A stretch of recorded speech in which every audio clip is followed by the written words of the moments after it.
get to that point, just see what I've been missing out on. Okay, so everybody can hear you. Okay, that's not saying anything, so. And I never want to go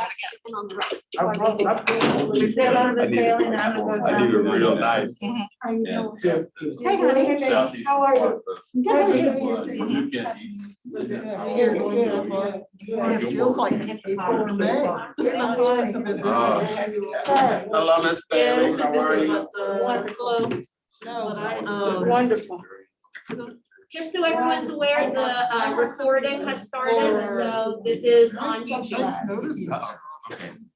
It is. Oh, good, good. It's on your feet. I don't know what's being sent out. Is it really? I'm hungry. That's something I do say, hey, let's proactively help us out, but people will come and say, hey, this is very important. I'm like, what was it? So but I am appreciative. You know, we got this, that rolling magnet. I had lunch later. Drink my water. Okay, I'll focus. No. I've got another You year have a and a half. big size up here too. Right. But it'll go, the time will go by really quick. The morning about the room. Oh, that's good. That's what I understand. Yeah, it's actually, yeah, right next to the real. Got this way? It is true. Greek salad at lunch. Yes, yeah, you are up there, I think next to, the There's a seat, lot of space. in it, which second is like- seat, yes, right there. Hello, how are you? It's good to see you. Good to see you as well. How you doing? Good, how you doing? Good. Hello. Chair. Nice to see you in person. Yes, right. Hi, how are you? The meal is good. We've eaten, but beef and chicken. What's the place again? I'm sorry. How are you Excuse doing, my me? The friend? name of the restaurant? Oh, it's Petra Grill, Grill. Greek food from Potomac Mills. Are you the only one, are we the only ones in there? It's very good. She outdid herself. We're gonna add it to the rotation, that's our consensus. So there's beef on the left and chicken on the right. Another thing. Not another thing.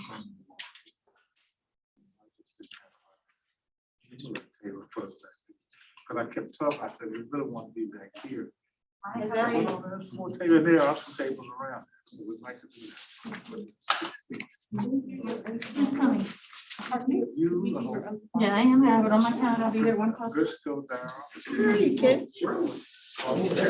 They will be across the room. I just want to introduce myself, I'm Christine. Well, we'll go, 6 anyway. Good evening. No, I haven't been. I like that. Is that a service? It's a convertible, It's a so convertible. it flips over, it can be a tablet. Office or your person? It's office, so. Those are Maybe we can get it good. back open by next February, you can do that. This guy, the surface. Happy New Year is not an injury. Thank you. I saw that snowboard. She over there trying to be It an Olympic skier. No, it's Margaret's fault, but she ain't trying to run me my waves. So I fell into trying to get some, so I kicked her. Oh, sorry. Even if you did it on Zoom. Yeah. Do that on Zoom. Thank you, ma'am. I even put an extra chair over here, so you can Yeah. have something to put your foot on. Yeah, split them.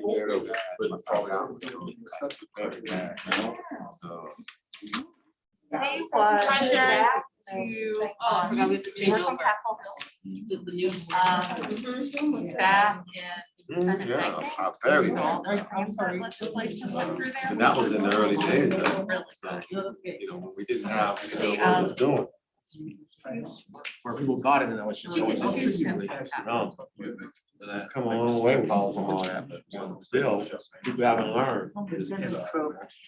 Foresight. Yeah, she's good. Hey, she's good. She's real good. Actually, Bob knows. Trust me, Just bumping it in the sauce. I'll see you tomorrow, and then when we're all done, I'll sit down and we'll chat. I need to fill you out on the sheet. Time I saw her. Well, 2:30. In it, and any flanks was in We'll see. that. She's good. Right. Good choice. Nothing, you have to find some other time, tomorrow or Saturday.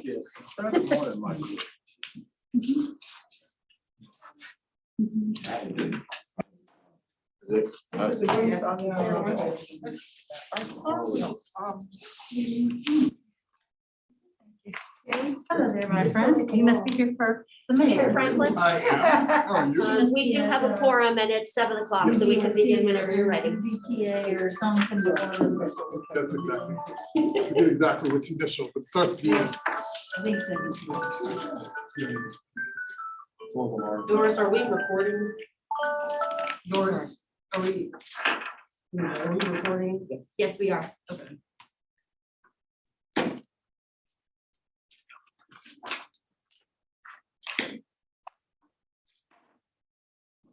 I'll now call this meeting to order. Public access is being provided by live streaming the meeting on PRTC's YouTube channel. This information was on PRTC's website, Facebook page, and at the Transit Center, as well as being advertised in Inside Nova and the Freelance Star.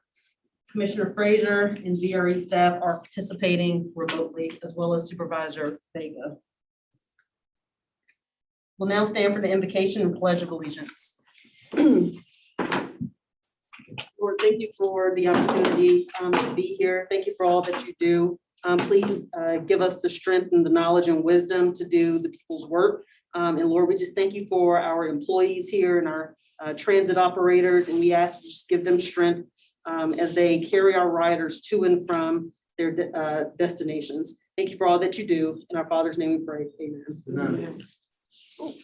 Amen. Just change everything around.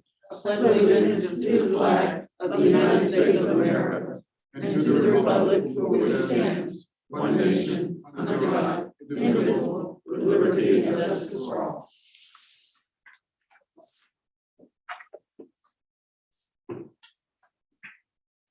Christine, will you please call the roll? Victor Angry. Here. Andrea Bailey. Here. Kenny Bodie. Here. Margaret Franklin. Here. Janine Lawson. Yesley Vega. Here. Pete Canland, Maggie Hansford, Kalai Kandasamy, Kim Short, Karen Mills, Ann Wheeler, Tanisha Allen. Here. Monica Gary. Here. Meg Bumpy, Pamela Young, Pamela Sabeski, Here. Ralph Smith, Here. Jeanette Rischel, Preston Banks, Alana Mensing, Daryl Moore, Present. Matthew Kelly, Jason Graham, Deborah Frazier, Here. Lori Hayes, Tim McLaughlin, David Ross, Jennifer Mitchell, Jennifer DeBrule, Here. Todd Horsley, George Parker. Madam Chair, we do have a quorum. We'll now move into item 4, approval of the agenda. Is there a motion? So move. Second. Moved by Supervisor Angry, seconded by Supervisor Bailey. Any discussion? Do I abstain since I haven't been here before, so I did it before. And will you please call the roll? Victor Angry, Aye. Andrea Bailey, Kenny Bodie, Aye. Margaret Franklin, Aye. Yesley Vega, Aye. Tanisha Allen, Aye. Monica Gary, I'll abstain. Pamela Sabeski, Aye. Daryl Moore, Yes. Deborah Frazier, Aye. Jennifer DeBrule. Aye.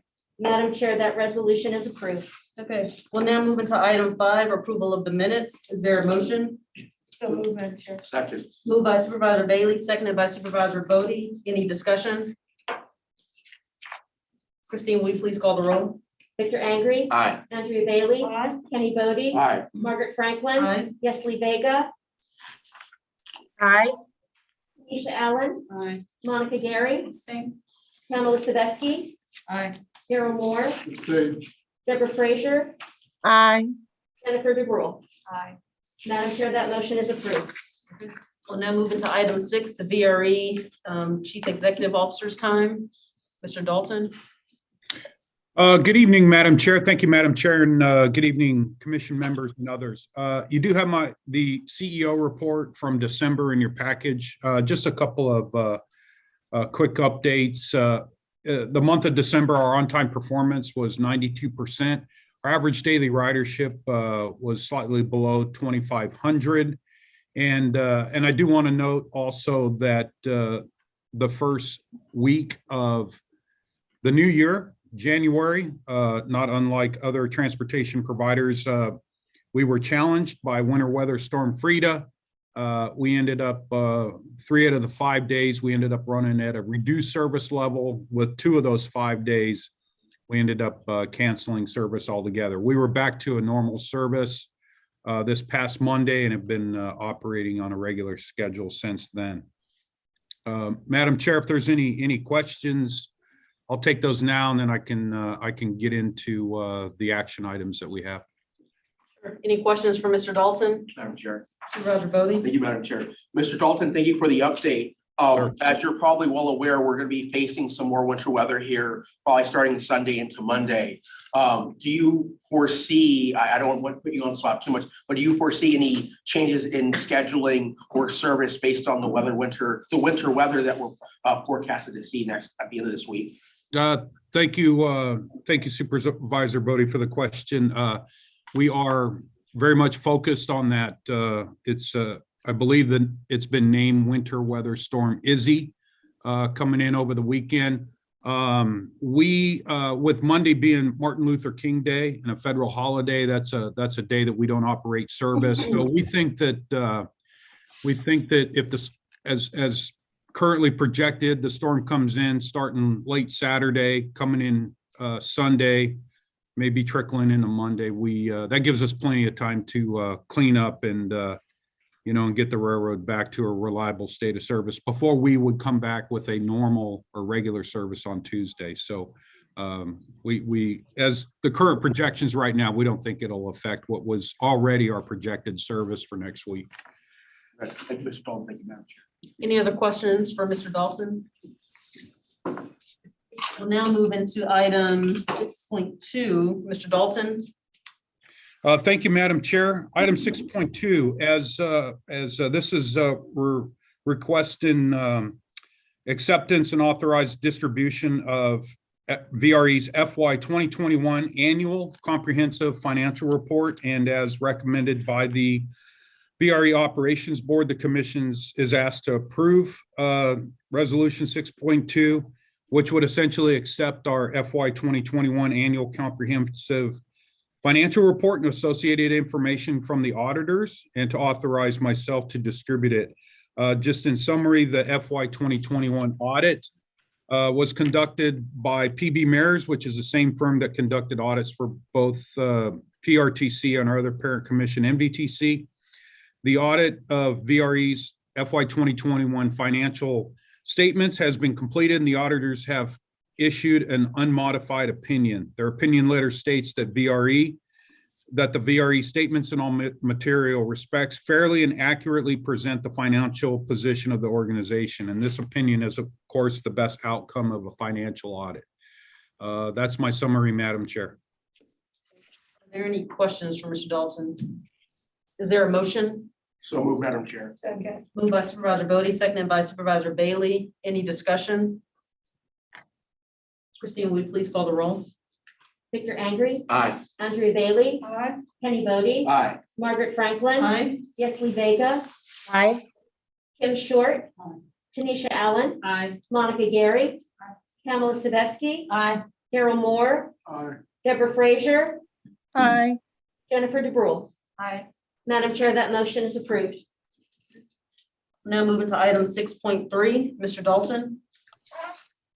Thank you, Madam Chair. 6.3, this is adopt and refer the FY 2022 revised and FY 2023 recommended VRE operating and capital budget to the jurisdictions.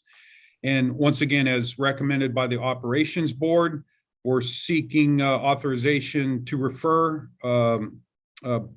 these the 22 FY 22 revised budget and the FY 2023 recommended budget to the jurisdictions for their formal review and adoption. The resolution would also authorize the executive directors of both NVTC and PRTC to take the necessary actions to apply for federal and state grant funding. Just want to make a note here that despite the challenges presented by the ongoing pandemic, the recommended budget is balanced with no funding gap and with all projected uses of funding in FY 2023 supported by reasonably expected sources of funding. The FY 2023 budget includes no changes to passenger fares as compared to FY 2022 and a total jurisdictional subsidy contribution of $13.5 million. A couple of points that our Chief Financial Officer, Mark Schofield, who is also attending remotely, would like to make. So let me turn it over to Mr. Schofield at this time.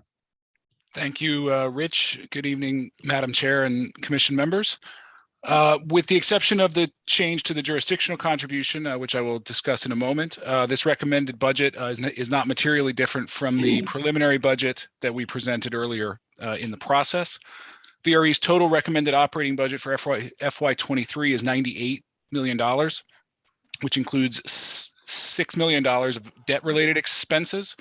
Our increased operating costs as compared to the current year at 22 are primarily being driven by increases in diesel fuel, track access, contracted train operations and maintenance, liability insurance, and a return to having our usual 2% contingency in the budget from the level of 1% that we had this year.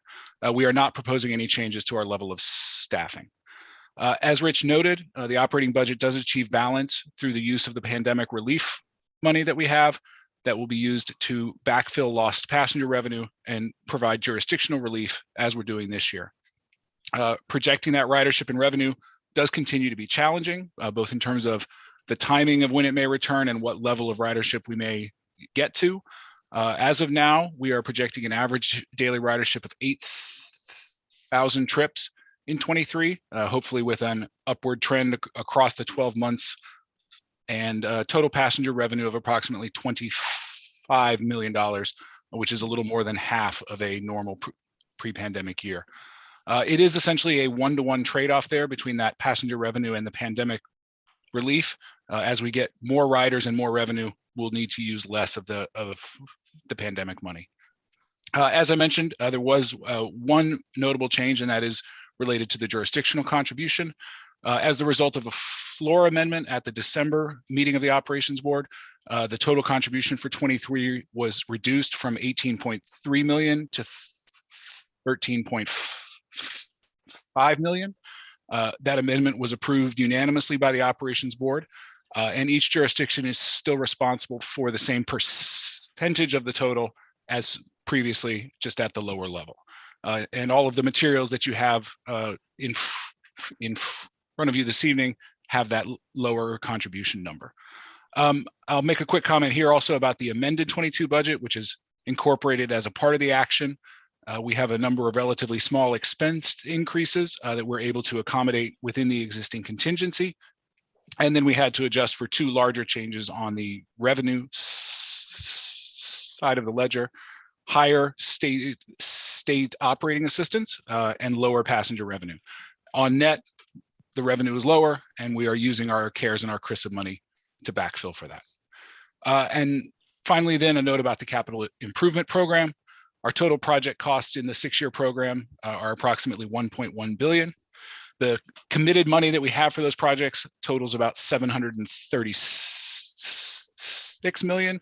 So we are about 2/3 funded, coming from a range of different funding sources. We do have a couple of near-term projects that are not completely funded. That includes Broad Run and the L'Enfant Station and the 4th track. We are continuing to work with our partners on those two projects. The bulk of the unfunded amount in the budget relates to expansion locomotives and coaches that we have added into the plan for the first time. This rolling stock would not be expected to be delivered until much later, 2028 and beyond. And I will say that the overall outlook for the capital program is generally positive, despite the ongoing pandemic. a number of the actions that have been taken over the last few years, including the creation of the CROC, the commitment by the Commonwealth on the reimbursement of our track access fees, and the creation of the VPRA as a part of the broader TRV program. Those have really created a good environment that will support VRE's long-term growth. And with that, I would be happy to answer any questions. Are there any questions for Mr. Dalton or Mr. Schofield? Is there a motion on the floor for action item 6.3? So moved. Second. Moved by Supervisor Bailey, seconded by Supervisor Bodie. Is there any discussion? I'd like to abstain. I haven't been able to review any of the information, so I don't feel comfortable on voting in something of this magnitude just yet. Thank you. Christine, will you please call the roll? Victor Angry, Aye. Andrea Bailey, Aye. Kenny Bodie, Aye. Margaret Franklin, Aye. Yesley Vega, Aye. Kim Short, Aye. Tanisha Allen, Aye. Monica Gary, Abstain. Pamela Sadowski, Aye. Daryl Moore, Aye. Deborah Frazier, Aye. Jennifer DeGrove. Aye. Madam Chair, that motion is approved. Sure. And Mr. Dalton, would you like to mention any information items? Madam Chair, the information items, those are the standard reports from the monthly operations board meeting. I will just note that on an annual basis, we do provide a summary of the previous work for the current calendar year, in this case for 2021, as it relates to our transit asset management plan. And that's attached to your board package as well. And so that's my report, Madam Chair. Thank you so much. We'll now move into item 7, public comment time. Is there any public comment from building or electronic?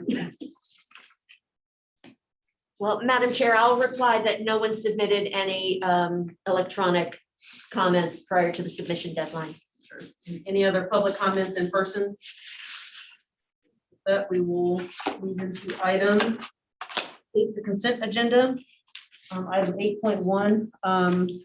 There are no real discussion items, but if the commissioner wants to discuss any of the items, we can do that. 8.2 is what we do each month, is the jurisdictional financial report. 8.3 to endorse PRTC's congestion mitigation air quality funding requests for FY 2023 through 2028. 8.4 is to authorize the executive director to execute a contract for the design and production of bus schedules and bus stop information displays. And item 8.5 to authorize the executive director to provide letters of support for the city of Manassas and Prince William County for various transportation projects. Dr. Schneider, do you have any comments? No, ma'am. Excuse me. No, ma'am, I do not.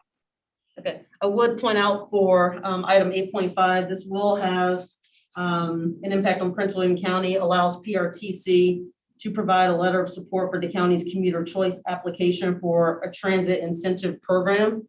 This program was collaboratively developed with OmniRide staff to reduce fares on 5 OmniRide commuter routes on the I-66 corridor to half price and incentivize residents to commute with OmniRide.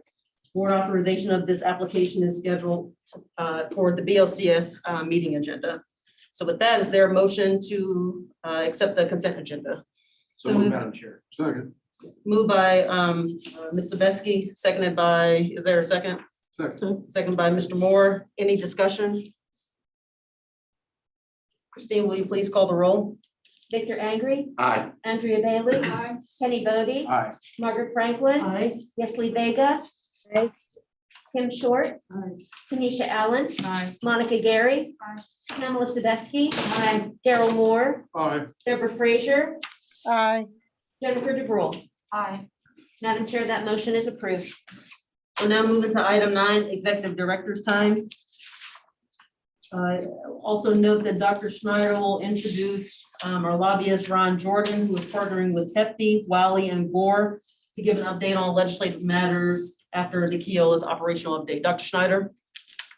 Actually, Madam Chair, I'm going to reverse that just for 2 reasons. Number one, it was a follow-up from last meeting for item 9.1, and then in addition allows Mr. Jordan to get back on the road. Thank you for allowing me to report remotely. I received word this afternoon of a COVID-19 contact tracing exposure. So I'm quarantining for everyone's health. I feel fine. Everything's good on my end of things, but just in case. On to OmniRide. So beginning with 9.1, again, just reversing that since it is a follow-up from last meeting. A discussion was held about how the region can position itself in respect to Governor-elect Youngkin's administration. And so Ron Jordan with Advantage Strategies, who's teamed up with Hefty, Wiley, and Gore, will assist us in lobbying efforts in Richmond. And rather than me provide his bio and background, I'll let him do that. But there's a few items for tonight that I've asked him to touch on. First is his assessment of the new Secretary of Transportation and just what that in terms of positioning, background, and experience, followed by a discussion of some of the pre-filed legislation impacts for transportation, specifically transit. A few of them have gotten some attention. And then finally, I'd asked him to listen to last month's meeting discussion and then help guide a conversation amongst the commission members about how to strategize effectively as a region to best convey a unified message. So Ron, welcome, and the floor is yours. Thank you, Madam Chair, Dr. Schneider, members of the commission. My name is Ron Jordan. I'm with Advantage Strategies. I've been lobbying for a very long time. Let's just leave it at that part of it. I'm a creature of state government. I retired from the state a number of years ago. 14 of those years were on the House Appropriations Committee staff. 4 years on Governor Gilmore's cabinet.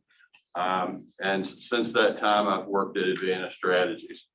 I've been deeply involved in transit issues for the last 5 years in the southeastern part of the state. And now Jeff at Hefty, Wiley, and Gore is stepping back from lobbying and focusing more on the law firm side of the business and asked us to step in and help. So let me jump in and let's talk about the governor-elect has now named all his cabinet members. And in transportation, it's Shep Miller II. Shep is a businessman from Norfolk. He's currently on the CTB. He was previously on the CTB. He was appointed originally by Governor McDonald and then appointed again by Governor Northam. I think it bodes well in terms of continuity for the direction that we're headed in. He did speak this morning to the House Transportation Committee and made a number of comments that I'd like to share with you. He indicated that he was all in on the governor-elect's proposals, including the proposal to deal with delay the across the board the 5 cent gas tax increase.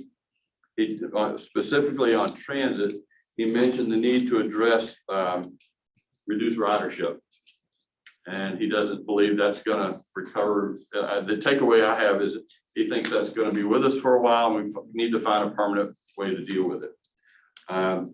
He also indicated his desire and goal to maximize federal funds, and he stated that that would be reflected in some of his personnel selections. He indicated that Deputy Secretary John Lawson, who currently serves in the Northam administration, would be retained. And just this evening, they announced that the other Deputy Secretary will be Jen Deci. Did I pronounce that right, Jen? DC, who's a former federal official and well-versed in transit issues and no stranger to a number of folks at the state level. He also indicated that Director Mitchell would continue through the transition. My understanding, she has what's called a 120-day letter, continuing her appointment for 120 days while they find a new director and try to have a seamless transition there. As you may have heard, the DMV director, Commissioner Rick Holcomb, is also leaving state service. And while they haven't found a permanent director, the interim director will be a longtime DMV executive, Linda Ford Bacon, who's also a former from my days at the legislative JLARCR, as we call them, with the Joint Legislative Audit Review Commission. One of the other big change that we're looking at is in the composition of the committees in the House. Yesterday, the new speaker, Todd Gilbert from Woodstock in Shenandoah County, announced the makeup of all the committees, and we're major change in the House Transportation Committee and in the House Finance Committee. The majority, the committees in the House have 22 members. The transportation, and there's a rule in the House that you have to have proportionate representation. So that means on each committee will have 12 Republicans now and 10 Democrats. The 12 Republicans who he named to the Transportation Committee, the only one who's remotely from Northern Virginia is Delegate Dave LaRock from Western Loudoun, and Delegate Tara Durant, from Stafford Fredericksburg. Everyone else, the chairman is Delegate Terry Austin from Botetourt. The vice chair is Delegate LaRock, who is new to the committee. He had not been on the committee before. Delegate Scott White from Hanover, John Avoli from Stanton, John McGuire from Henrico, Chris Runyon from Rockingham, Bill Wiley from Winchester, Rob Bloxham from Accomack, Kim Taylor from Petersburg, and Tim Anderson for the Beach. All the Democrats who had previously been on the committee remained. There were 2 vacancies as a result of the election, and he added Delegate Charnel Herring from Alexandria and Delegate Subhas Subramaniam from Loudoun to the Transportation Committee. We saw similar changes in the House Finance Committee, which is where all the tax stuff is going to go. The new chair of the House Finance Committee is Delegate Roxanne Robinson, who is new to the committee. She had not been on the committee before.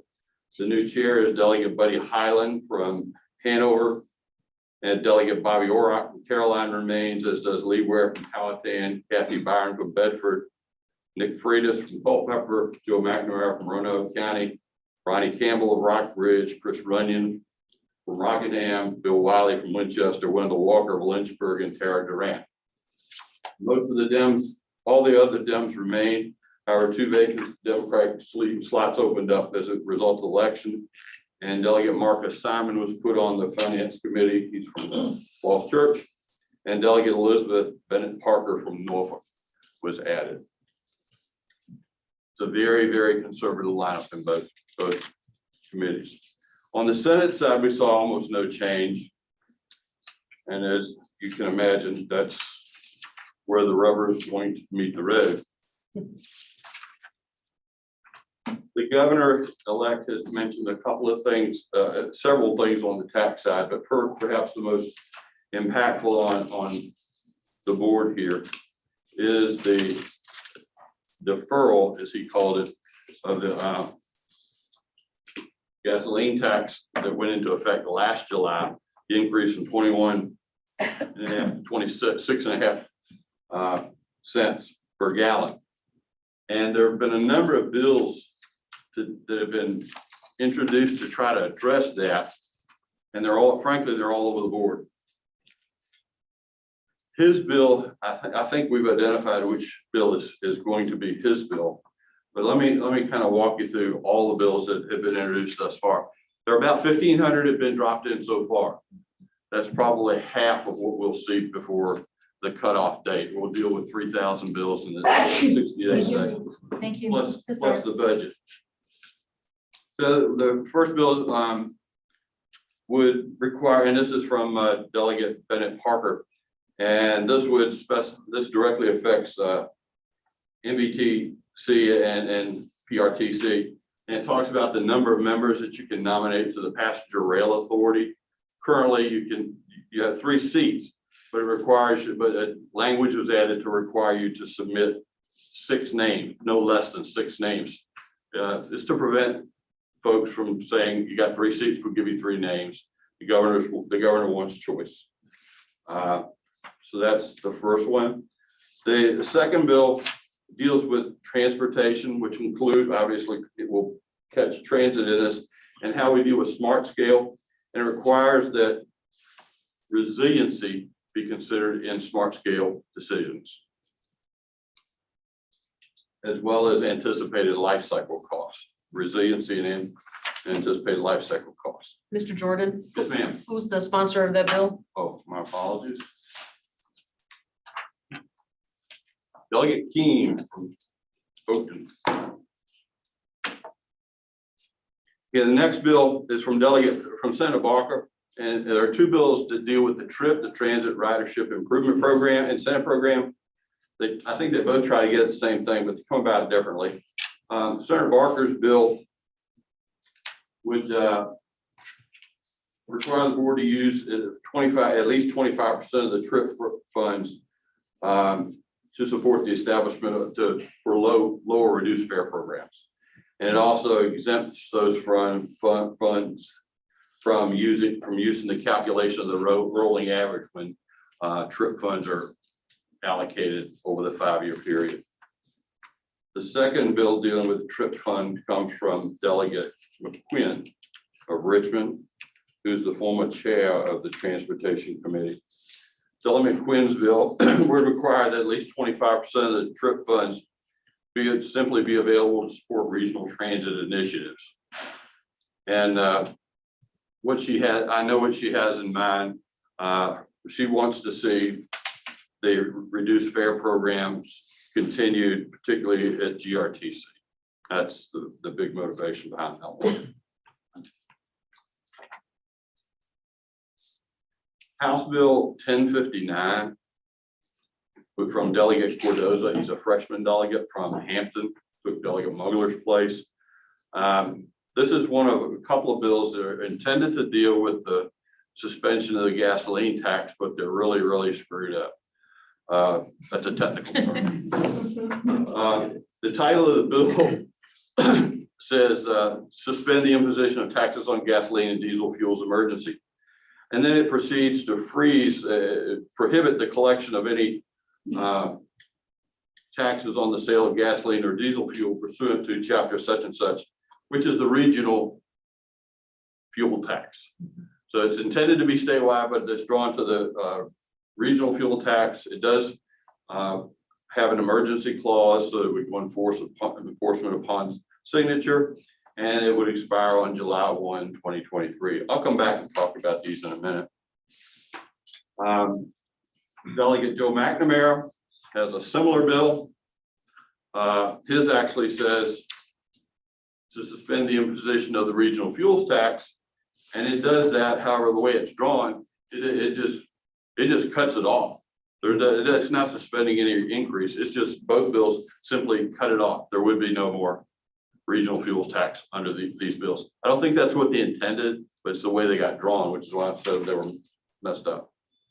I think the bill that the governor-elect is behind and is probably this one. It's Senate Bill 541. It's from Senator Mark Peake in Lynchburg. And it lowers, it's not been printed yet, just the summary, but it lowers the rate of the gasoline tax and diesel fuel on July 1, 22 from 26.2 cents, which is currently is, back to 21.2 cents. And then does the same thing on the diesel. And then lets them go back into effect on July 1, 2023. I think that's the place they want to go. Obviously, this legislation could have, and I suspect will have a tremendous impact on commitments you all have made for ongoing projects. And in terms of how to deal with this, I think in talking to Bob and others, and the others, whether it be the Hampton Roads HR TAC, the CVTC in Richmond, or MBTC and MBTA, we're going to need to take the old lesson from politics. Let's make it local. You're going to have to make it drill down to the lowest common denominator and say you do this project, and your district senator delegate ain't gonna happen. For not only is it going to stop it when we resume it because of the inflationary costs in construction, it's going to cost more. In addition, and perhaps one of the stronger arguments may be and that we'll need to examine is the impact on your debt issuance capability, your credit rating. If you've committed debt to a project and have to retrench somehow because of action by the General Assembly, it's going to undermine your credit worthiness going forward. So these are some of the things we're going to be working on as a collective group with our colleagues at MVTA, MVTC, HR TAC, and the CVTC in Richmond. which is the Central Virginia group, the Richmond metro area. So the last two bills, well, the last bill deals with purchase of transit buses. I think you're probably familiar with the fact that Virginia law says if you're going to sell motor vehicles in Virginia, they have to be sold through a licensed dealer in Virginia, which is fine for cars, unless you're Tesla, who has been to court a lot with the state about it. But with transit buses, it's a huge issue. And so there was language provided in the introduced budget that Governor Northam proposed that would have dealt with it. However, it doesn't quite fix it according to folks in the industry. Therefore, Delegate Senator Evan from Alexandria has introduced a bill. It's Senate Bill 281 that provides a more expansive definition that essentially says that you can sell transit buses in Virginia without going through a Virginia dealer. I went through quickly all roughly 1,600 bills this afternoon. At this point, these are the major ones that I've found dealing with transit. As we go on, there will be others. And Madam Chair, as I indicated earlier, this is going to be, we're going to have a lot on it. We're going to have a fight on our hands on this one. This is a major commitment by the governor-elect. He's going to put all full court press on it. And we're going to have to work together and play defense this year. We're going to have to play defense on a number of fronts this year and lay the groundwork for going on the offense next year as part of this process. I'd certainly be happy to engage in some more discussion, answer any questions that you might have. Ms. Ellen? Thank you, Madam Chair. Good evening. I did have some questions as it relates to the suspension of the gas tax. And Bob, if you want to chime in, you can as well. Is it possible for us to be able to find out at our next meeting the potential fiscal impacts of that, and in addition to what projects could be affected, and then the bond impacts if we can fund those projects? And that way, as I know for us, as we set our board agendas for the upcoming year, we have that information ready to figure out how, as you say, tackle it at the local level. Hey, Bob, I can get you the first part. I can get the fiscal packet impact at the state level or statewide of it. In terms of the district here, Bob, I defer to you. Okay. Yes. So the main, with the amount of dollars that we're spending from the Commonwealth and their coffers, it doesn't affect us operationally as an organization as much. What it does do is you would have to then go down by jurisdiction to ask your staff, if that amount is repealed, what road can't we build or what project can't we complete? It will not have as substantial an impact on the transit side in that we already had some base level of funding.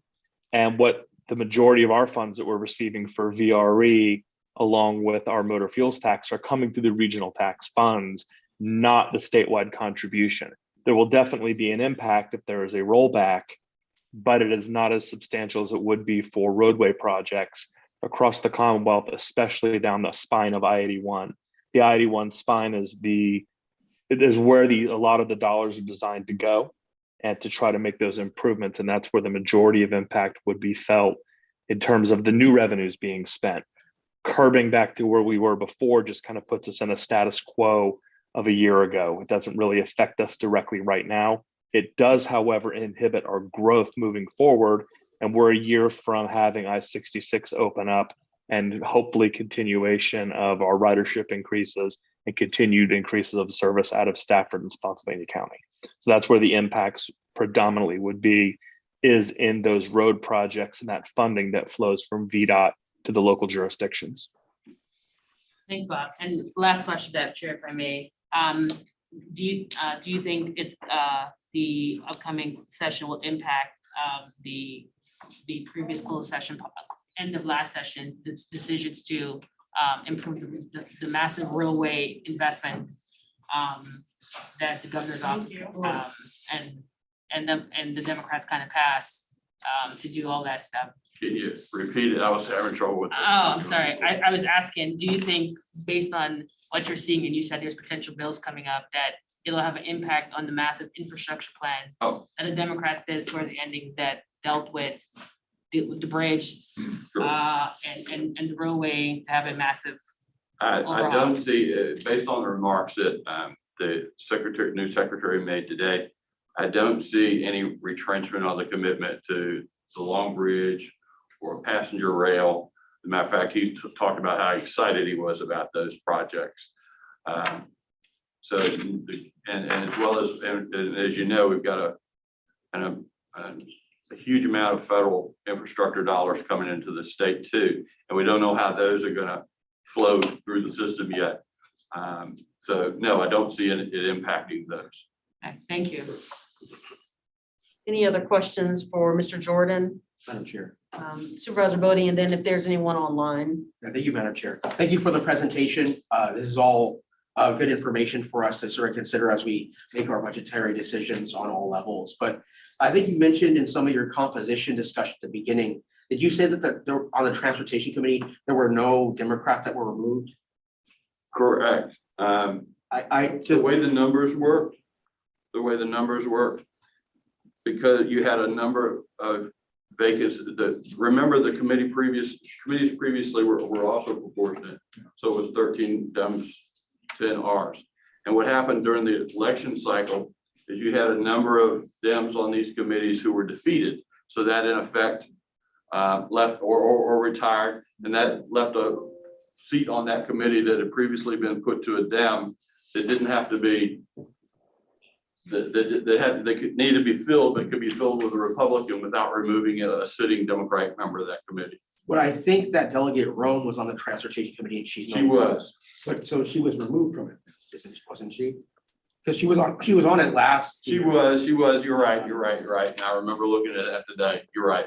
And the reason why I bring it up is not to just call people up, but as everyone in this room knows, Delegate Rome was a major champion for transportation dollars and other things for Prince William County, for the region. And so her loss from that committee is something we have to sort of consider as we talk through how we're to play defense and offense, because we've lost one of our champions on the transportation. Thank you, Madam Chair. Any other questions or comments? Supervisor Bailey, Supervisor Lawson, and anybody online? Thank you very much, Madam Chair. Good, that's a good point, Supervisor. Especially for those who in Western and Prince William along 28. I mean, 28's our baby. Yeah.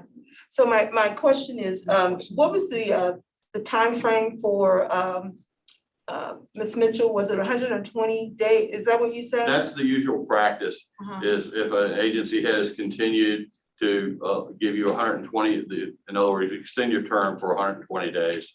That's been customary forever.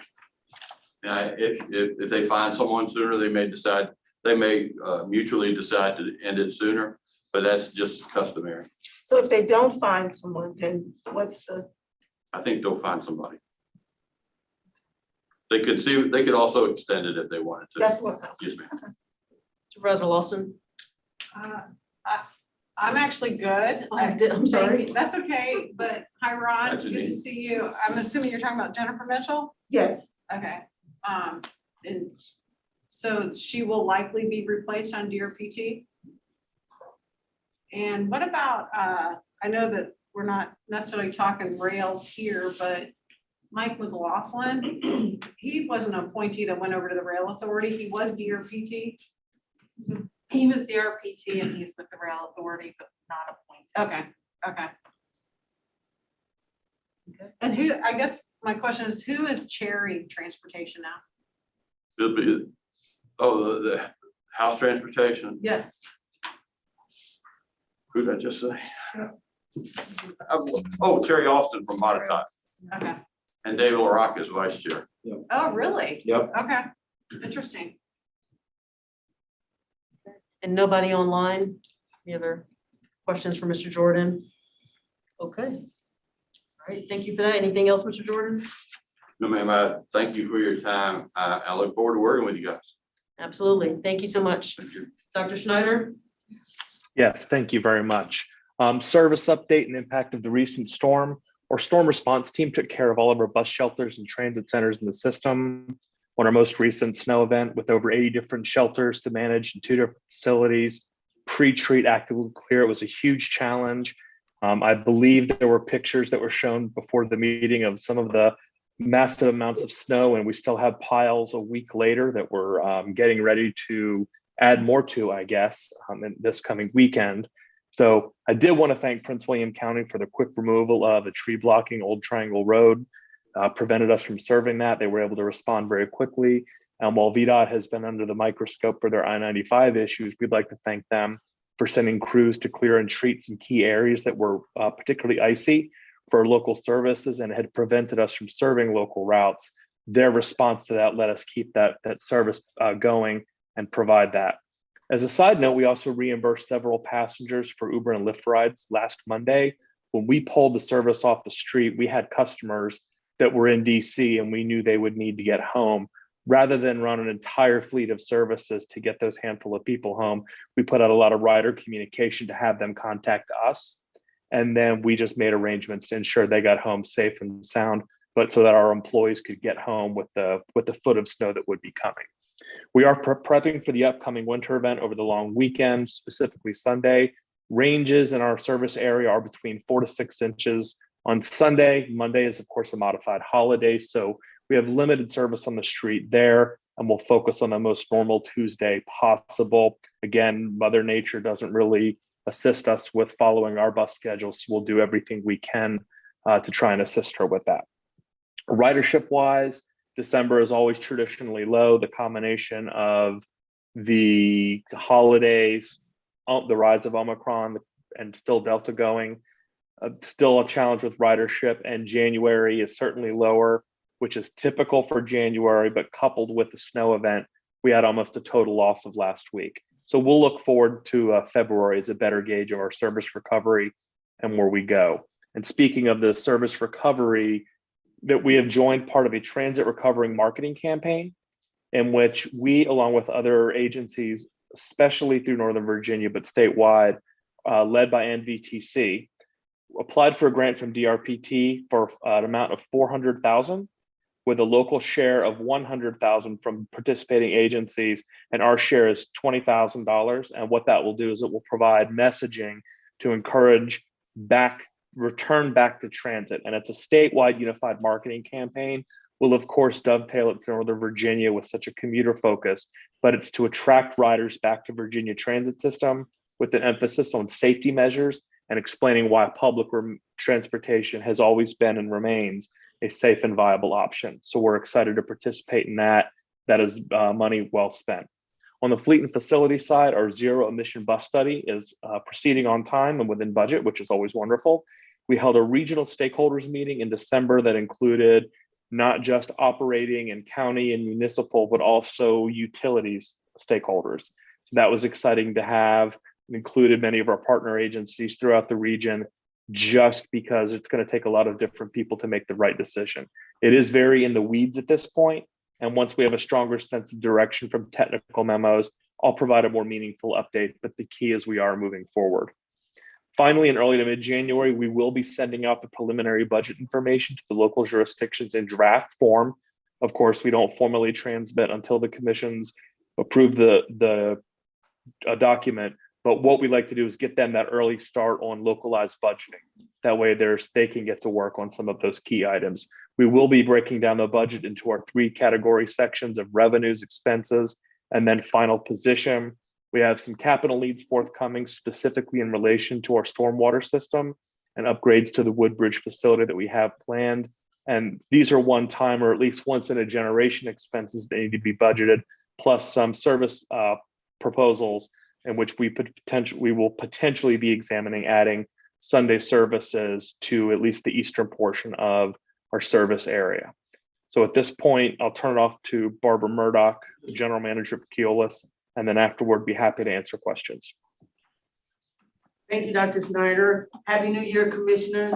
I see some new faces, so I kind of would like to introduce myself to you. As Bob said, I'm the General Manager for Keolis. Keolis partners with PRTC to manage the OmniRide operational side of the system. So tonight I'd like to talk about our top priorities, Keolis and PRTC. One, snowstorm plans, recruitment efforts, bus availability, and COVID. So we all know what happened with this recent snowstorm. So our team has debriefed to find out what we did good and what we could have done better. And the plans for this weekend are that we're reserving rooms for operators and technicians near the facilities because many of them had problems getting in last time.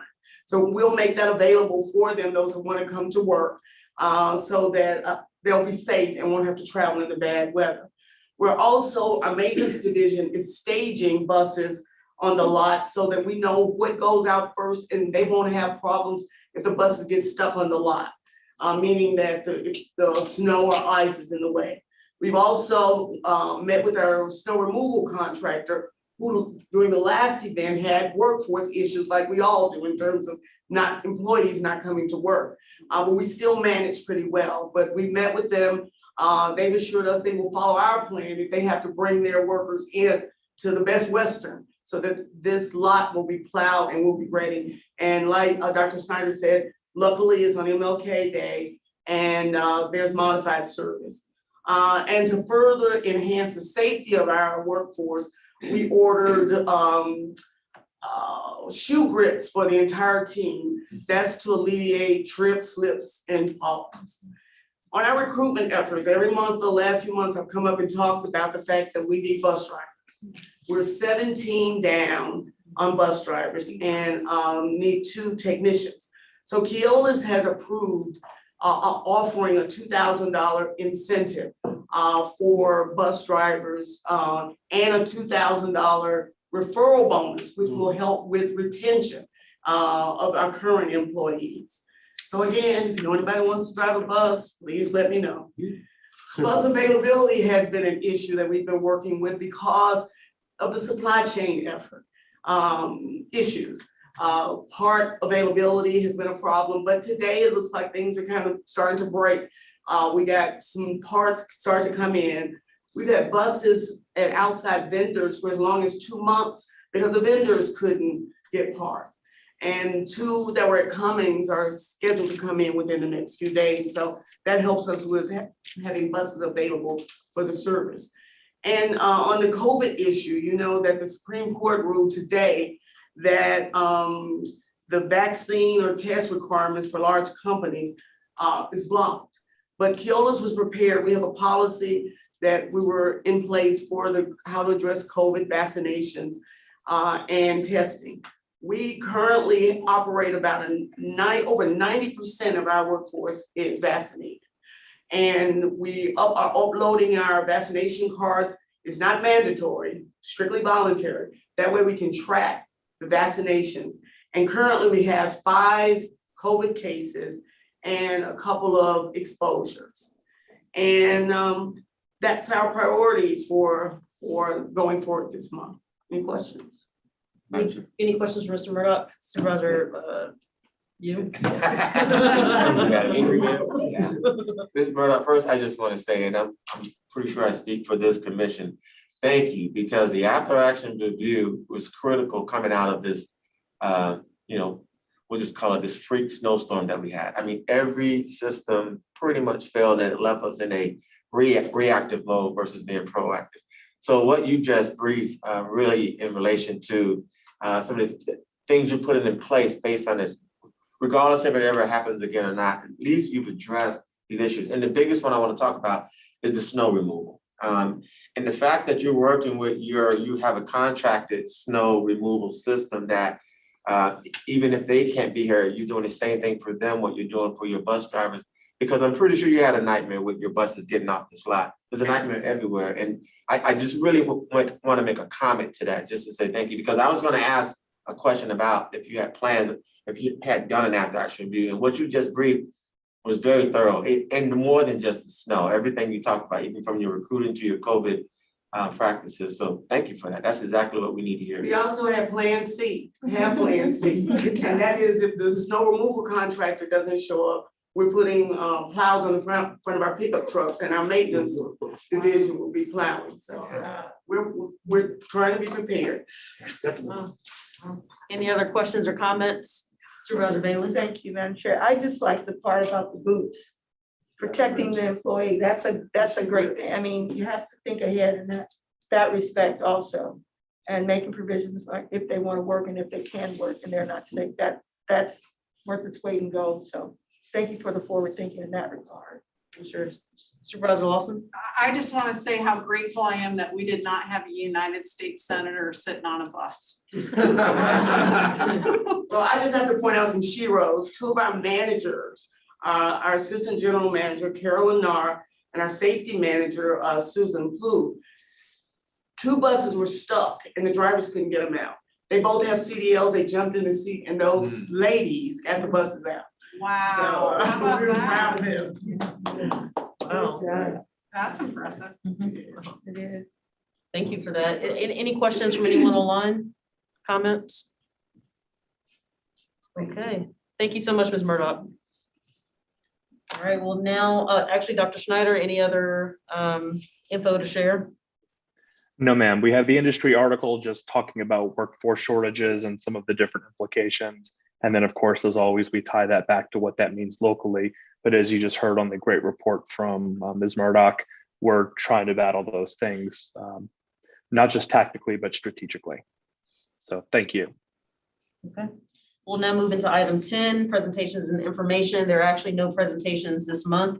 So we'll go into item 11, action items.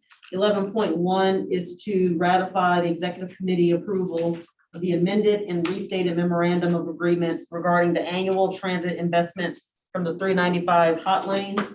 The amendments include making the policies for the I-395-95 corridor program consistent with the I-66 corridor program, making the 50% cap on program funds spent on transit operations be measured over 9 fiscal years, as in the I-66 program, instead of the current 5 years. Changes to MVTC's address minimum, and then also a red line version is included in your agenda.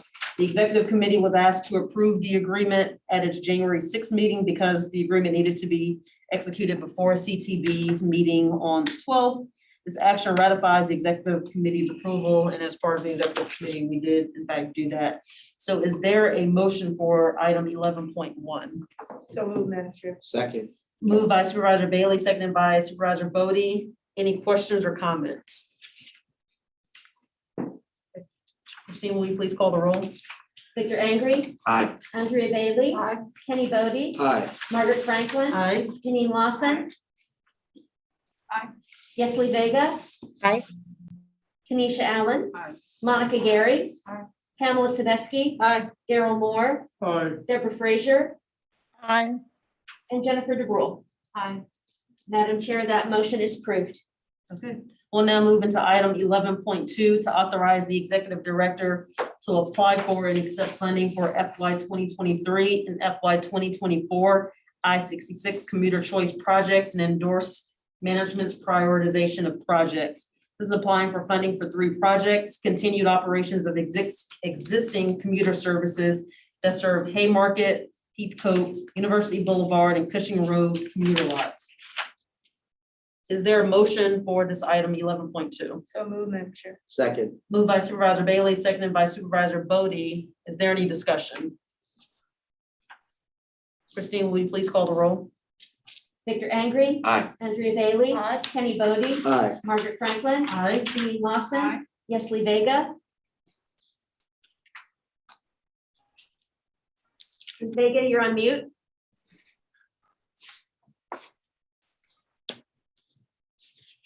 Okay, I'm going to mark her as away from the vote. Tanisha Allen. Aye. Monica Gary. Aye. Pamela Sadesky. Aye. Daryl Moore. Aye. Deborah Frazier. Aye. Jennifer DeGrove. Aye. Madam Chair, that motion is approved. You want to try Supervisor Vega again? Supervisor Vega, are you there to vote on item 11.2? She was just there for the other one. Yeah, and her, the box is still up, but she's on mute and her photo isn't there, so maybe she stepped away from her computer. Yep, we can move on. We'll now move into item 12, Chair's time. Item 12.1, concurrence with member jurisdiction appointments to the VRE Operations Board. Is there a motion for item 12.1? So move, Madam Chair. Second. Moved by Supervisor Bailey, seconded by Supervisor Bodie. Any discussion? Christine, will you please call the roll? Victor Angry, Aye. Andrea Bailey, Kenny Bodie, Aye. Margaret Franklin, Aye. Janine Lawson, Yesli Vega, Aye. Tanisha Allen, Aye. Monica Gary, Aye. Pamela Sabeski, Aye. Carol Moore, Aye. Deborah Frazier. I had a question before I voted. I'm so sorry. I put my hand up, but I guess Oh, I'm sorry, wasn't That's watching my okay. screen. that's all right. That's all right. This is for the appointment to from the jurisdiction. Correct. Yes, and I called you about that, Christine, because I thought that I was the person that was going to be representing, and I just found out from you. So I'm going to vote no. Okay. And Jennifer DeBrule. Aye. Madam Chair, that motion is approved. Okay. And that was item 12.2. Correct. 12.1. That was Oh, sorry, 12.1. Not 12.2. Okay, we'll now move into item 12.2, election of the PRTC commission officers for 2022. I guess is the most important part. So moved. Second. Just lock it in. Is there a motion? It's like, From Ms. Zemeski, seconded by Supervisor Bailey. Any discussion? Yes, ma'am. Madam Chair, just to make sure, you have, you don't have nominations on the treasurer and at large. You don't now? I You don't. need to fill that in. I was going to ask that question. And last, as the chair of the nominating committee, one, we had to change, an at-large position is actually the immediate past chair over to Margaret Franklin, as you see there.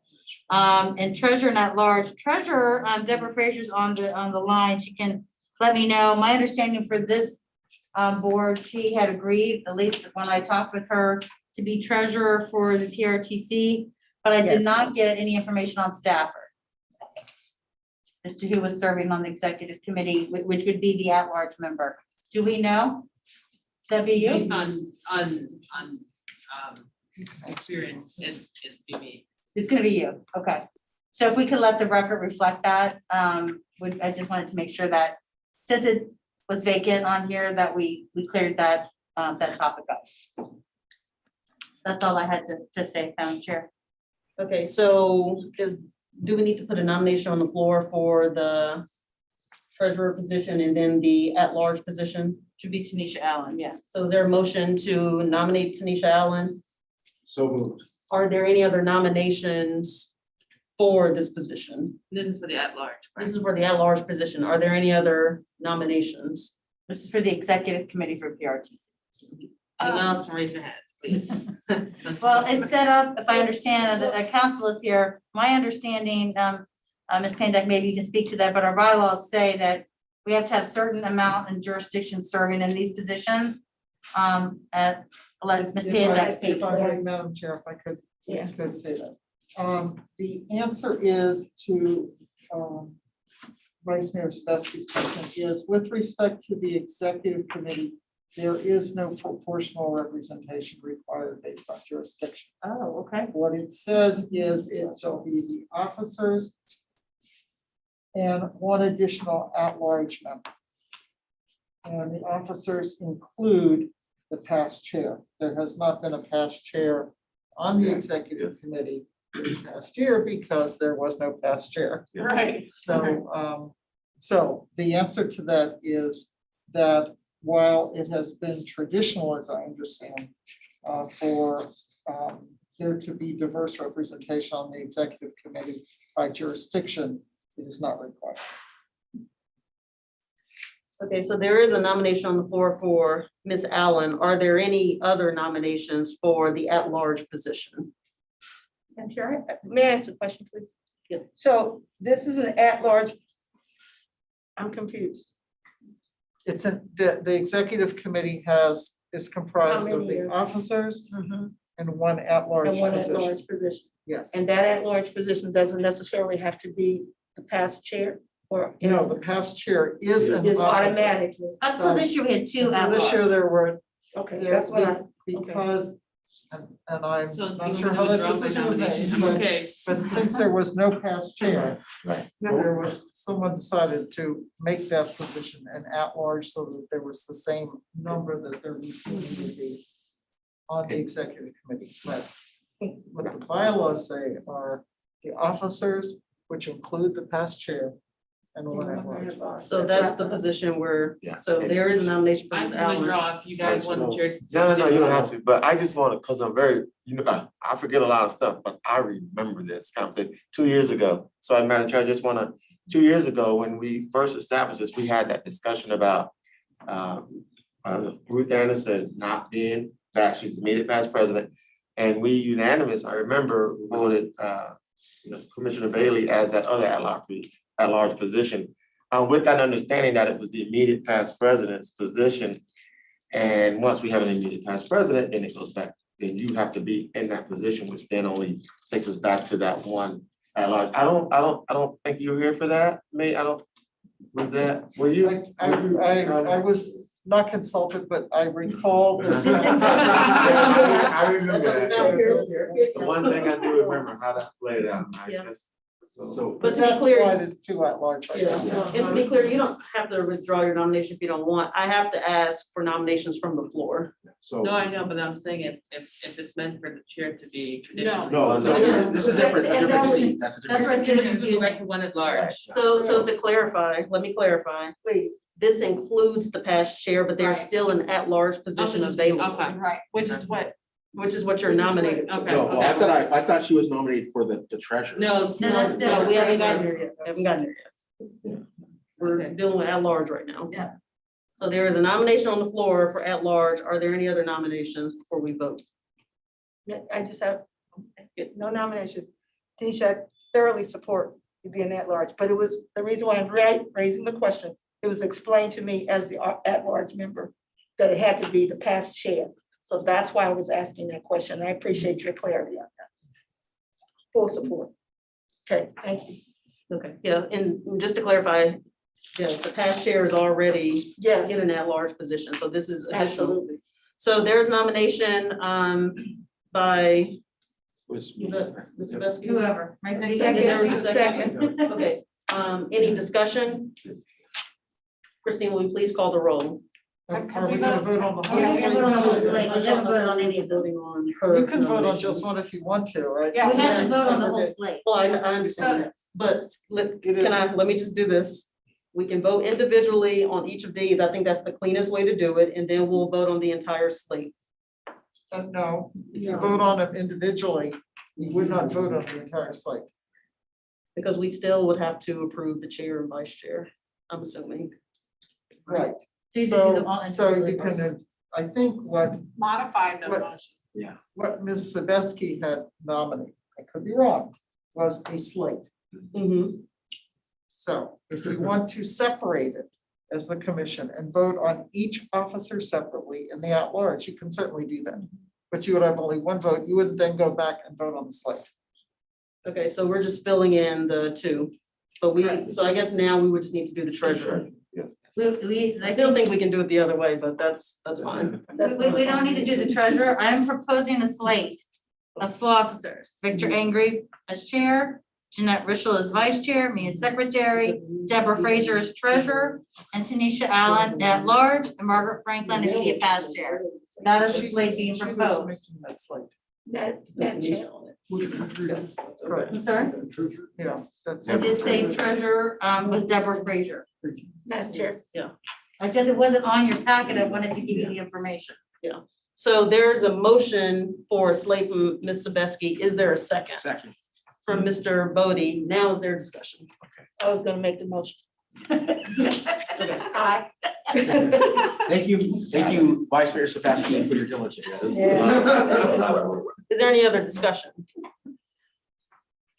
I guess that's why we try to do this in committee instead of. I have a question because we had a motion that was Sebeski first and Bailey second. And now we just had Commissioner Bodie seconding a motion that I'm not sure, did we already had a motion on the Already had a floor motion on the from Sebeski and Bailey? That's I thought it was Okay. another one, just be patient. Just call the roll. Okay.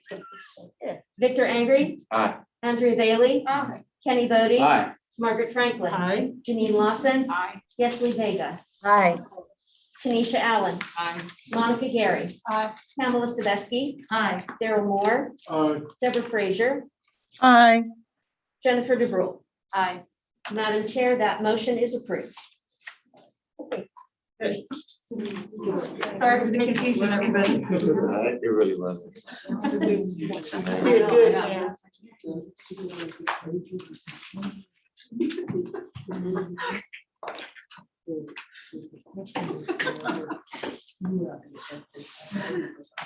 Yeah, that's, it can, Madam Chair, may I ask for sort of a point of information clarification with respect to the PRE officers and appointments? Supervisor Frazier, are you still on the line? She is I here. am. Okay. I am. I was, you asked her question in the middle of a vote, which is a little confusing. Hopefully we won't do that often, but I thought I heard you say that you did not want to be an alternate. Is that correct? No, I can be an well, I was approached, I was asked to be the board on the committee, on the operations board. I didn't find out until my meeting on Tuesday night that my name was not sent in as the appointee. I was sent in as the alternate. So it was contrary to what I thought. I didn't know that until my meeting on Tuesday. Well, I didn't know that until I spoke with Christine, actually. My point of order is only to make sure that the commission is not forcing you to a position you do not want. No, I actually wanted to be the board member, and I thought that's what had happened. I didn't know that I was listed as the alternate. So I'll go ahead and do the alternate. I'm sorry for the Okay, confusion. thank you, and I'm sorry, Madam Chair. I just want to make sure we were clear on that before we left. Understood. Ready to do something different? No, we're all good. Question. Yep. I'll give my last remarks before we transition to Mr. Angry. I want to thank the commission, PRTC employees, and Keolis for allowing me to serve as your chair for the past 2 years. During this time, we've seen successes and of course challenges. One challenge we've seen is of course COVID. COVID impacted transit systems all across the world and of course here locally. But a success was that we were able to keep all of our employees on payroll and employed. Another challenge was working to increase our diversity challenges, but a success is that we've been able to continue our D&I group, put together the mentorship program, and hire a new contractor in Keolis who have held more employee engagement events, town halls, and other changes sought by employees. As I pass on the gavel, I recognize that some challenges remain, but I want to thank our employees for being patient, for being vocal, and more importantly, staying the course. I also want to thank our riders who have returned and trusted us getting to their destinations. And lastly, I want to thank the commissioners for trusting in me with new leadership, especially the executive committee, the first all-women's executive committee in our history, and also 2 vice chairs who have served with me, Pamela Sebeski and Jeanette Rischel. I also want to thank Dr. Schneider for the work that he has done helping PRTC adjust to a new transit economy. I appreciate the work this commission has done, and I look forward to continuing serving here and working with everyone moving forward. So thank you.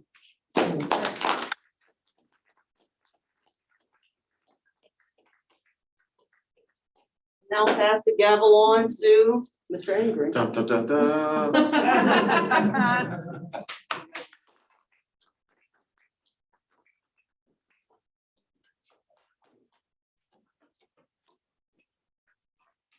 You got big shoes to fill there, Metro. You know Would you mind stepping over here? I'm gonna just take a quick photo.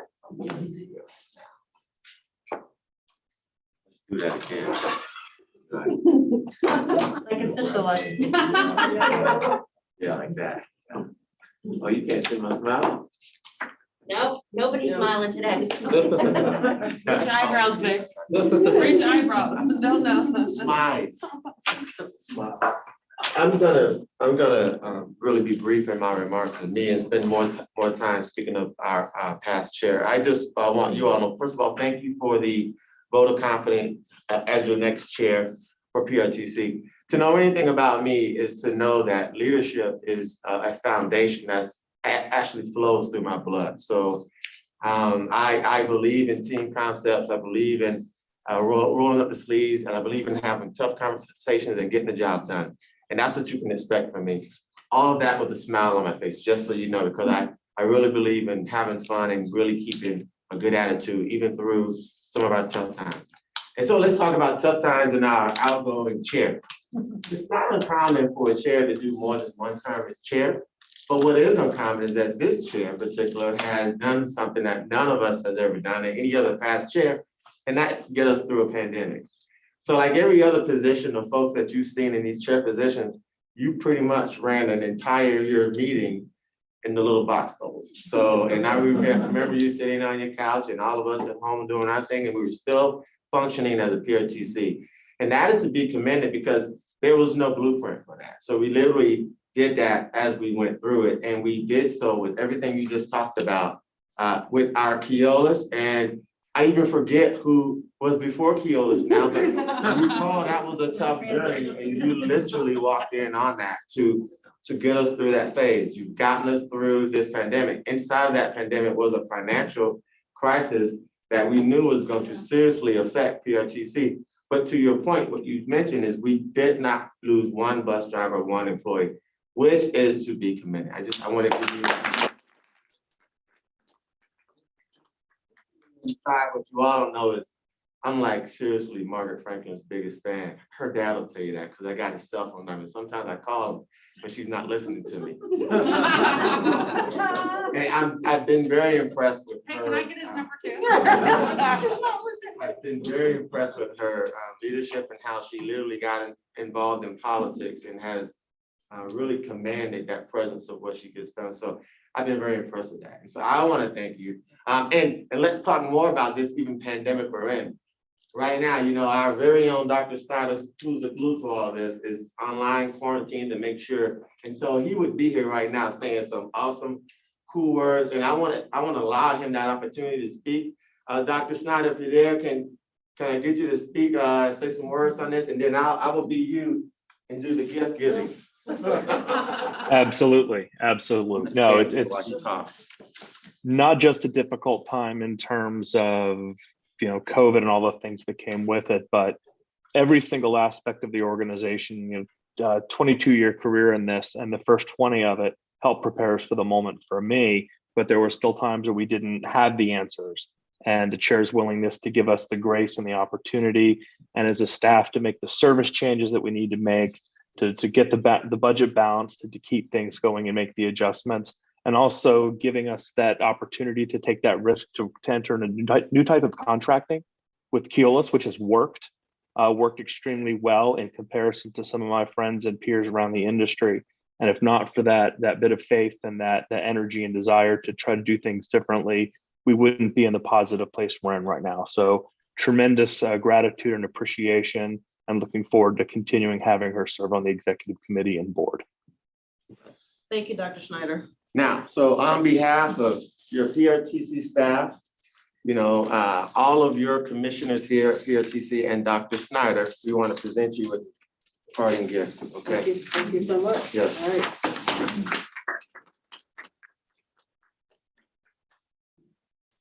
So this is easy for me because we only have one order of business. Yes, and I think that we'll hear more about you from our commissioners. So yeah, thank you for that. They give me some cool little notes, and we're already through that. Okay, so before we get that, I'm gonna get into this. So the only piece of business that we have to discuss is our next meeting. Of course, February 3rd is also VACO Day. Okay, yes, ma'am. It's a VACO Local Government Day, so we have two options for our next meeting. We can either cancel the meeting for next month, or we can move it to February 10th, which is 3 weeks before March meeting, and so that creates a situation with scheduling and everything that we have to do. At any point, if any of you ladies want to speak on that, or Bob, if you want to speak on that, some of the challenges with that, I would recommend that we cancel next month's meeting. I think that's what staff would recommend as well, but we will give that to the commission to do. And also, I want to say this to our new commissioners, we can schedule an orientation. I believe Dr. Snyder will talk about that, to get you in during that week to actually go through an orientation about PRTC, if you're available to do that. But they will work with you to schedule that and get that taken care of. Thank you. So what do I need, a motion on that, or do we just, so what do you all think? I I mean, make a motion to cancel the February meeting. okay, but we don't need a motion, but we're basically gonna, Got a second, you got a second. there we go, we got a motion, okay. Any discussion? Yeah, I won't be here anyway on a business trip, so I appreciate us canceling. Okay. Okay, can we call a roll? Did we have a second on that? Yes. It was It was Kim Short. Short. No, I gotta be you, I was being you. Oh, okay. I guess I seconded it. Victor Angry, Aye. Andre Bailey, Aye. Kenny Bodie, Aye. Margaret Franklin, Aye. Janine Lawson, Aye. Yesley Vega, Aye. Tanisha Allen, Aye. Monica Carey, Pamela Saveski, Aye. Daryl Moore, Aye. Deborah Frazier, Aye. and Jennifer DeBrule. Aye. Madam Chair, or I'm sorry. Okay. Chair, we have a motion. Madam Chair, for a little while. Okay, so next month's meeting is canceled. We will work with all of our new appointees to get the orientation, and we'll take it from there. So moving right now into commissioners' time, so I'm gonna start here to my right with Commissioner Bailey.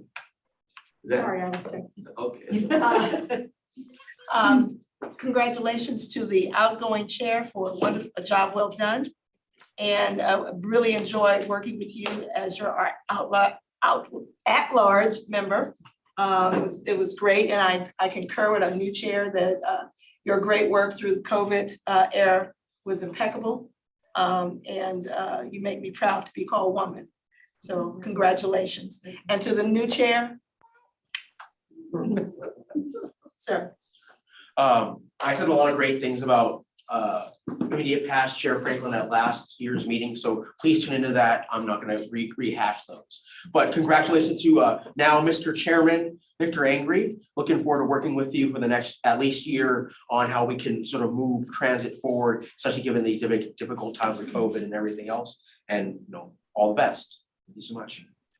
Margaret, thank you for your 2 years of solid service. I know you put a lot into it, and you and Dr. Bob, no doubt, had many conversations that the rest of us, weren't even aware of, because the two of you helped make the system run. So thank you.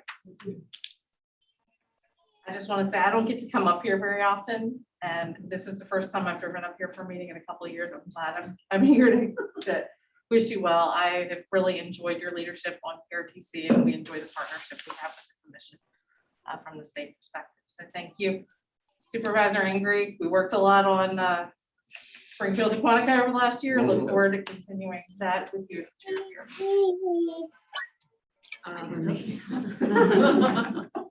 Yeah, I'm not gonna wax poetically about our former chair, but I'll just say this. As a UT grad, I can tolerate her. And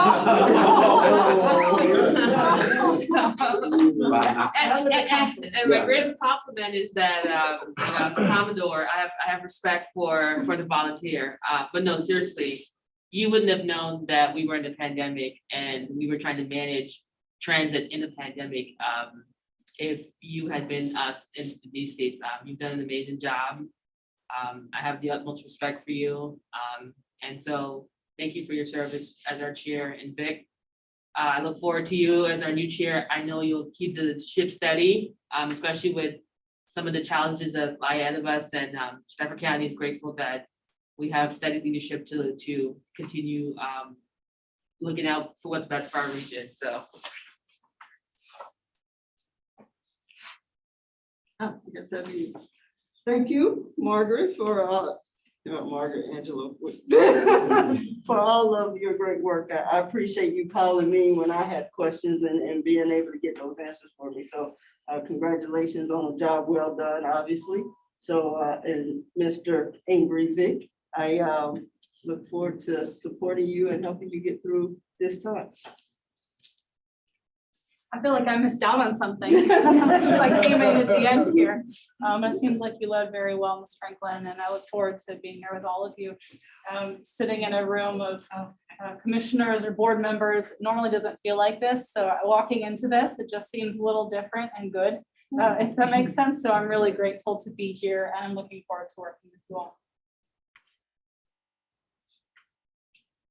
Mayor Risha wanted me to express the fact that she was unable to make it tonight, and she's very sorry she wasn't able to make this meeting. And she also wanted me to express how deeply satisfied and appreciative she has been working with the chairwoman in the capacity over the last year, the last 2 years, I should say. And she's looking forward to working with you, Commissioner, as well in this coming year. So she looks forward. Thank you. Last but hopefully not least, first I want to welcome our new commissioner. Hopefully we can help you get on board on anything if you have questions. I want to thank Supervisor Franklin. You came on as a brand new supervisor and took on the role as chair, and it meant a lot to me that as the vice chair at the time, you were very inclusive. You were like, I want you to make sure you know what's going on, and instituted some things that hadn't been being done in the executive role, and I think pretty important, and you didn't have to do that, and I think it is a great thing. So I want to thank you for that. You've been a great leader. You really cared about the employees, and that transition from First Transit to Keolis was a really important accomplishment, especially for you because of the employees. And it was great to be part of that with you, and I want to thank you for that. And your service has been amazing. I look forward to continuing to serve with you, just in a different, different capacity. And of course, Supervisor Angry, I had the pleasure of getting to know you before the actual election as you came in and served on this board before that. And I look forward to continuing to serve with you here, and I'm assuming at other transportation things as well. And I think we're in good hands with Prince William County. Thank you. One would think I was a Manassas council person. I spent a lot of time. We won't talk about how much time you spend in Manassas. You gotta give me some words. Come on, sir. Mr. Smith. Yes, sir, Mr. Come on. He's looking behind him like it's somebody. You know, you sat there, you experienced. I have had the misfortune of being an alternate to Pam Sebastian, who never misses a meeting. I'll see if I can change that. However, as many of you know, I've attended, I think, all the meetings as an alternate that were there. And it was for a reason. I've always been impressed with the way this board functions and the efficiency and the accomplishments. And I attribute that to each member, but it has to go to the leader, the credit for that. And so thank you for the role model you've shown. And I wish you well and congratulations. Welcome, Mr. Anger. Angry, I always call you Anger. Can we just share Angry? We do have Lee Vega and yes, thank Deborah you. Fraser online, so they may want to say something. Yes, so going online now. Hello, this is Deborah Fraser. Chair Franklin, I like the way that you model how you can be tough but be nice and caring. And so that's a good balance to have. Toughness but nice and have empathy. Also, best wishes to you and look forward to continuing to work with you. And Mr. Angry, you know, Chair Angry, you and I are connected through my sister. So she talks about you, so I hope to get to know you even more. Thank you. Yes, Leon? I am In honor of Chair Franklin's efficiency and how she always got us along with the through the agenda in a timely manner, I'm just going to say that you all said everything that I wanted to say. Margaret, love you, gonna miss you, but I still get to sit next to you in chambers. And Victor, welcome on board. Looking forward to working with you. I just want everybody to know that we're not letting her have a break. She's actually gonna chair the VRE now. So she's going from buses to trains. Planes are next, planes next. Thank you all, really, thank you. Yeah, all right.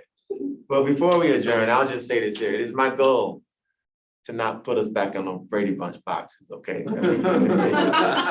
So let us all do our part so that we can get this next year behind us of COVID, whatever that means or looks like, but that's a goal of mine. So with that, we're gonna hit the gavel and adjourn this meeting. Motion to adjourn. Oh, that's right, I need that motion to adjourn. You got the second? Okay.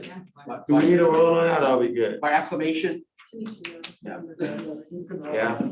let's do it. We'll do the roll on that. Just, no, it's good. He told you no. You said no. I Okay. did Bob, I read Well, Bob. well, this meeting is adjourned. Well, I was just trying to get I was just trying to get his Want to see what it is?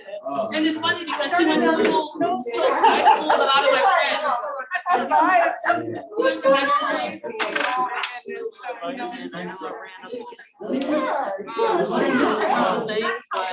I know,